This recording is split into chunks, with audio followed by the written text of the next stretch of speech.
ఇక అలాగే ఇంకొకటి సర్వశిక్ష అభియాన్ ఉద్యోగులకు సంబంధించి ఒక ఇది జరుగుతూ ఉంది. దానికి సంబంధించి వాళ్ళ రాష్ట్ర సర్వశిక్ష అభియాన్ ఉద్యోగులకు సంబంధించి 100% మనం సపోర్ట్ చేస్తూ వచ్చినాం.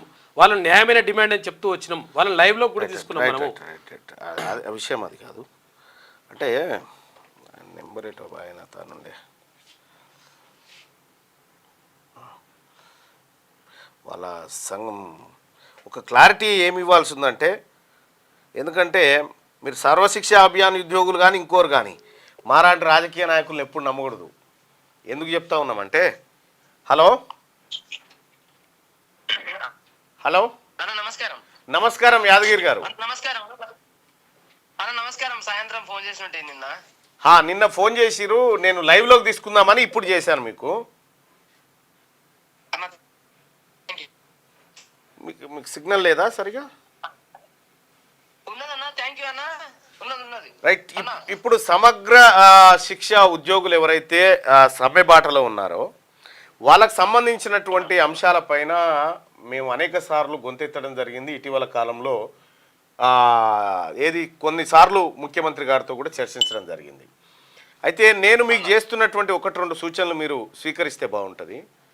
ఒకటి, మీ పవిత్రమైన ఉద్యమంలోకి రాజకీయ నాయకులను ఎట్టి పరిస్థితిలో ఎంట్రీ చేయకండి. ఎందుకంటే మీరు చేస్తున్నటువంటి ఉద్యమము మీ అస్తిత్వం కోసం, మీరుగా నిలబడడం కోసం చేస్తున్నటువంటి ప్రయత్నం, న్యాయమైన పోరాటం. రెండోది ఏంటంటే, నిన్న నాకు వచ్చినటువంటి ఇన్ఫర్మేషన్ సమగ్ర కుటుంబ ఉద్యోగులు ఎవరైతే ఉన్నారో సమగ్ర శిక్ష ఉద్యోగులు, వాళ్ళ నుంచి వచ్చినటువంటి సమాచారం మేరకు తస్మాత్ జాగ్రత్తగా ఉండండి అని మీకు చెప్పడం జరిగింది. అదే తీన్మార్ మల్లన్న ఇంటెన్షన్ కాదు అది. ఈవెన్ దో తీన్మార్ మల్లన్నను కూడా మీ సమ్మెకు ఆహ్వానించొద్దు. ఎందుకు చెప్తా ఉన్నంటే, మేమంతా రాజకీయ నాయకులు. రాజకీయ నాయకులకి పార్టీ ప్రయోజనాలు అవన్నీ ఉంటాయి. మీరు చేస్తున్నటువంటి పవిత్ర యుద్ధంలో మీరే గెలవాలని కోరుకుంటున్నటువంటి వాళ్ళలో నేను ఒకరిని. ఇంతవరకు నేను క్లారిటీ ఇవ్వదలుచుకున్నా, దయచేసి ఎవరిని కూడా అంత ఈజీగా నమ్మకండి. నాకున్న క్రెడిబుల్ ఇన్ఫర్మేషన్తో చెప్తున్నా. వాస్తవం అన్న. కాకపోతే ఒకటి ఏంటంటే, మేము స్వతంత్రంగానే స్వచ్ఛందంగా సంఘంగా ఒకరమే పోరాటం చేస్తున్నాం. దాంట్లో పోరాటం చేస్తున్న సందర్భంలో అనేక మంది రకరకాలుగా ఇన్వాల్వ్ అయ్యే అవకాశం అయితే ఉంటది. దాంట్లో రాజకీయ నాయకులు అక్కడికి రావడము, మాట్లాడడము, ఎవరి బెనిఫిట్స్ వాళ్ళు స్వార్థం కోసం వస్తూ ఉంటారు. కాకపోతే మరి స్వచ్ఛందంగా కొనసాగుతుందన్న, ఎవరి ప్రోద్బలంతోనో ఎవరి అండదండలు చూసుకుని అయితే పోరాటం చేస్తడం ఏ శక్తి మా వెనకాల లేదు. మీ పోరాటానికి క్యూ న్యూస్ అలాగే తీన్మార్ మల్లన్న ఎప్పుడు అండగా నిలబడతాడు. మీ సమస్య కూడా ముఖ్యమంత్రి గారు ఈ క్యూ న్యూస్ చెప్పండి. రోజులు ఆఫీస్ కి రావడం జరిగింది, మీతో కూడా మాట్లాడడం జరిగింది. మీరు మన వాయిస్ కూడా తీసుకున్నారు. లైవ్ ప్రోగ్రామ్ కూడా ఒక రోజు వేసారు, ఒక రోజు రికార్డ్ ప్రోగ్రామ్ కూడా వేసారు. అవును. అంటే నాకు నిన్న ఒక అంటే ఫోను వాస్తవానికి నా దగ్గర ఉండదు కాబట్టి నేను చూడను. మా వాళ్ళకి ఫోన్ చేసినటువంటి సందర్భంలో ఇట్లా సమగ్ర శిక్ష ఉద్యోగులకు సంబంధించి మల్లన్న గారు ఇట్లా చెప్పినారు, కాకపోతే మా వెనకాల ఎవరు లేరు అనేటువంటి మాట చెప్పినారు. మీ వెనకాల ఎవరు లేకపోతే హ్యాపీ, ఎవరైనా ఉంటేనే మీది డైల్యూట్ అయింది అనుకో, మీకే ఇబ్బంది అవుతుంది. 100% మీకు కావాల్సినటువంటి టైం స్కేల్ ఏదైతే కోరుతా ఉన్నారో అది సమంజసం ఇవ్వాల్సినటువంటి అంశం. సుప్రీంకోర్టు కూడా చెప్పింది కదా, సమాన పనికి సమాన వేతనం అనేటువంటి మాట. కాబట్టి మీ డిమాండ్ లో ఎటువంటి పొరపాటు లేదు. మొదటి డిమాండ్ రెగ్యులరైజేషన్ అన్న. రెగ్యులరైజేషన్ డిమాండ్ మీది. ఒకవేళ అది లేట్ అయితే, న్యాయపరమైన చిక్కులు ఏర్పడితే వెంటనే స్కేల్ ఇవ్వాలి. రెగ్యులర్ ఎంప్లాయీస్ కి అయితే స్కేల్ ఇస్తారో మాకు కూడా పే స్కేల్ ఇవ్వాలి. రైట్. మేము చెప్తుంది కూడా అదే. నేను కూడా ముఖ్యమంత్రి గారిని కలిసేది ఉంది మీ అంశం మీదనే. ముఖ్యమంత్రి గారితో మాట్లాడి మీ అంశాన్ని ఆయన దృష్టికి తీసుకుపోయేటువంటి ప్రయత్నం. ఎందుకంటే ఇవాళ మన్మోహన్ సింగ్ గారు చనిపోవడం, ఆ తర్వాత ఇంకా కొన్ని అంశాల్లో ముఖ్యమంత్రి గారు కూడా బిజీగా ఉంటారు. కాబట్టి ఒక 1-2 డేస్లో నేను ముఖ్యమంత్రి గారిని మీ అంశంతో రీచ్ కాబోతా ఉన్నా. మీకు ఎలా న్యాయం చేయొచ్చు, గతంలో ముఖ్యమంత్రి గారు మనం ఇచ్చినటువంటి హామీలను మళ్ళీ ఆయన గుర్తు చేస్తూ మీకు ఎట్లా న్యాయం చేయొచ్చు అనేటువంటి అంశంలో నేను పోతా ఉన్నా. వీలైతే మీరెవరైతే యాదగిరి గారు మీరున్నారు, మీ రాష్ట్ర నాయకత్వం ఉందో, నా వెంట మిమ్మల్ని తీసుకొని పోతా ముఖ్యమంత్రి గారి దగ్గరికి. తప్పకుండా వస్తామన్నా. మా రాష్ట్ర అధికార ప్రతినిధి పడవ రవీందర్ మాట్లాడతాడు అన్న, నా వెంటనే ఉన్నాడు. ఓకే అన్న. ఒక ధన్యవాదాలు అన్న తీన్మార్ మల్లన్న అన్న. నమస్కారం. ధన్యవాదాలు. వాస్తవానికి మేము నిన్న చాలా బాధపడ్డామన్న.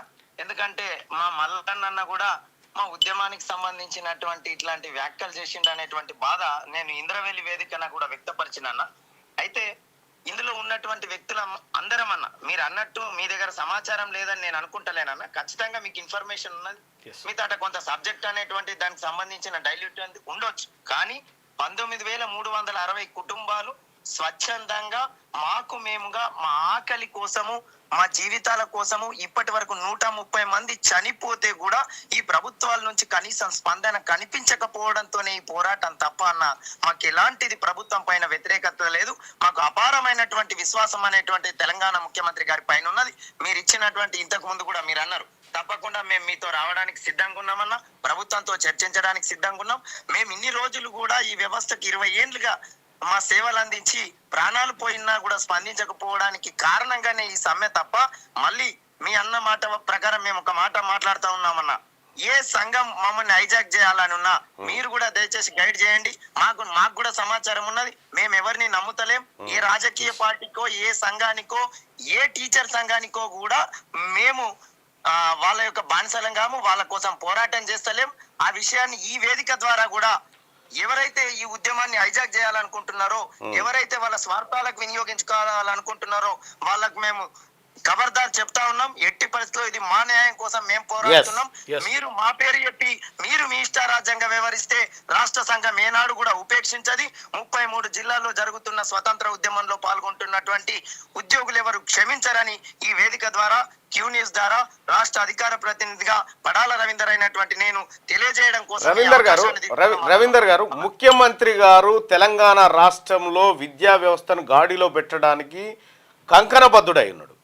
ఆ సందర్భంలో ఇప్పటి వరకు గతంలో కొంతమందితో కలిసి పనిచేసినటువంటి వ్యక్తులు, ఈ విద్యా వ్యవస్థను చిన్నాభిన్నం చేసినటువంటి వ్యక్తులు ఇవాళ ఈ మీ సంఘంలో కనుక మిమ్మల్ని ముందుండి నడిపిస్తామని వస్తే అది ముఖ్యమంత్రి గారికి కానీ ప్రభుత్వానికి కానీ కోపం తెప్పించే అవకాశం ఉంటుంది. కాబట్టి మీ ఉద్యమం పట్ల ముఖ్యమంత్రి గారికి అపారమైన గౌరవం ఉంది. అన్న మేము కూడా అదే అంటున్నామే. మిమ్మల్ని కూడా మనసా వాచా కర్మణ మేము కోరేది ఏమంటే, మేమందరం బలహీన వర్గాల ఎస్సీ ఎస్టీ బీసీ మైనారిటీ బిడ్డలం. ఇందులో 90% మేము ప్రభుత్వ బడుల్లో 15 రూపాయల కైకిలు చేసి చదువుకున్నటువంటి తల్లిదండ్రుల బిడ్డలం. కాబట్టి మాకు న్యాయం జరగాల్సిన బాధ్యత ఉన్నది. మీరు కూడా మాకు ఏదైనా అన్యాయం జరగాల్సిన పరిస్థితి ఏర్పాటైతే మాకు అండగా నిలబడండి. మేము ఎట్టి పరిస్థితిలో తీన్మార్ మల్లన్న గాని క్యూ న్యూస్ గాని ముఖ్యంగా ముఖ్యమంత్రి గారు కానీ మీకు అన్యాయం జరగనిచ్చే ప్రసక్తే లేదు. మేము ఏ మాట అయితే చెప్పినామో ఆ మాట కట్టుబడుతూ ముందుకు పోతాం తప్ప వెనక్కి తిరిగే ప్రసక్తే ఉండదు. ఈ విశ్వాసాన్ని మీలో నింపుకోండి. రెండో విషయం, మీ ఉద్యమం చెడగొట్టేటువంటి వ్యక్తులు ఎవరైతే వస్తే నిజంగా మాకే ఆ దుర్బుద్ధి ఉంటే చెడిపోన్లే అనుకుంటాం, కానీ మిమ్మల్ని ఎందుకు అలర్ట్ చేస్తాం? తప్పకుండా అన్న. అదే విషయాన్ని నిన్న మా ఉమ్మడి ఆదిలాబాద్ మన అమరవీరుల యొక్క స్తూపం ఇంద్రవెల్లి సాక్షిగా కూడా మా అధ్యక్షుడు ప్రమాణం చేసిండు. ఆ వీడియోను కూడా మేము పెట్టినామన్నా. ఎవరికి ఎట్టి పరిస్థితుల్లో ఎత్తిన జెండా మా యొక్క లక్ష్య శిఖరాలు చేరే వరకు ఎవరికి కూడా ఇది చేసేది లేదు. మా ఉద్యోగుల జీవితాలు మార్చడమే మా ప్రాథమిక లక్ష్యంగా. నిన్న మాకు ఎస్పీ గారు పర్మిషన్ ఇవ్వకున్నా ఏది జరిగినా ఎలాంటి పరిస్థితుల్లో అయినా న్యాయం జరగాల ఈ ప్రభుత్వం. ఎందుకంటే గౌరవ సీఎం ఆ స్థలం నుంచే మొదలుపెట్టిండు, ఆ స్థలం నుంచే ప్రచారాన్ని మొదలుపెట్టి ముఖ్యమంత్రి అయిండు, పాదయాత్ర చేసిండు. కాబట్టి మేము ఆ స్థలాన్ని ఎంచుకున్నాం. ఆ వేదిక ద్వారా కూడా మేము మా ఉద్యోగులందరికీ కూడా మీరు చెప్పినటువంటి విషయాన్ని కూడా చాలా స్పష్టంగా చెప్పినామన్నా. కాకపోతే మాకు బాధ ఏందంటన్నా, ఒకటే ఒక బాధ అన్న, మా పైన మరణంలో వివక్ష జరుగుతా ఉంది. రిటైర్మెంట్ గత సంవత్సరం జూన్ 30న రిటైర్మెంట్ పేరు పైన 70 ఏళ్ల నుంచి పనిచేస్తున్నటువంటి ఉద్యోగి, పాపం ఆయనకు 70 ఏళ్ళు ఉంటాయి. ఆదిలాబాద్ లో గణపతి అన్నటువంటి ఒక ఉద్యోగి ఉంటే ఆయనకు 60 ఏళ్ల పేరు మీద రిటైర్మెంట్ ఇస్తే 50 రూపాయల శాల్వ కూడా ఇవ్వకుండా మెడవట్టి గెంటినటువంటి పరిస్థితి మాకు బాగా కలిసి వేసిందన్న. ఇవాళకి కూడా మీరు ఇన్ఫర్మేషన్ తీసుకోండి. ఆదిలాబాద్ జిల్లా ఎంఈఓ ఆఫీస్ లోని గణపతికి నెలకు నేను సమగ్ర శిక్షా ఉద్యోగులకు నేను చేస్తున్న రిక్వెస్ట్, మీరు అధైర్యపడకండి. ఖచ్చితంగా మీకు సానుకూలమైన వాతావరణంలో ప్రభుత్వం నిర్ణయం తీసుకుంటుంది. ఖచ్చితంగా నేను నమ్ముతా ఉన్నా ముఖ్యమంత్రి గారు ఇప్పటి వరకు చెప్పిన ఏ మాటను కూడా వెనక్కి తీసుకోలేదు, ఆ మాట కట్టుబడి ఉన్నాడు. కాబట్టి మీరు నమ్మండి. సమగ్ర శిక్షా ఉద్యోగులారా, మీకు మంచి రోజు వస్తుంది. ఆ రావడంలో నేను కూడా నా వంతు పాత్ర పోషిస్తాను మీ అందరికి హామీ ఇస్తా ఉన్నా. Thank you. Thank you very much అన్న. రైట్. దశాబ్ద కాలం పాటు టిఆర్ఎస్ లో వివక్ష గురైన మాకు మా మల్లన్న అండగా నిలబడి సీఎం గారి దగ్గరికి స్వయాన తీసుకెళ్లి చర్చించి న్యాయం చేస్తా అన్నటువంటి ఈ మాట 4 కోట్ల మంది తెలంగాణ ప్రతి బిడ్డ ఇంటా ఉన్నాడు. 20,000 కుటుంబాలు ఇంటా ఉన్నాయి. మేము మనసా వాచా కర్మన దానికి కట్టుబడి ఉంటామని ఈ సందర్భంగా తెలియజేస్తా ఉన్నామన్న. థ్యాంక్ యూ సో మచ్ అన్న రవీందర్ అన్న. రైట్ రైట్ అది సమగ్ర శిక్ష ఉద్యోగులకు సంబంధించినటువంటి అంశం. అక్కడ కేజీబీ పాపం రైట్ గా ఇది 7 రోజులు సంతాప దినాలు రాష్ట్రంలో ఇవాళ సెలవు ప్రకటించింది. మన్మోహన్ సింగ్ గారికి సంబంధించినటువంటి వ్యవహారంలో కేంద్ర ప్రభుత్వం ఇటు రాష్ట్ర క్యూ న్యూస్ ఛానల్లో పనిచేయటకు అనుభవం గల సీనియర్ వీడియో ఎడిటర్స్ కావాలను సంప్రదించవలసిన నెంబర్ 8688926084. qnewsads@gmail.com ను సంప్రదించండి. లైక్ చేయండి,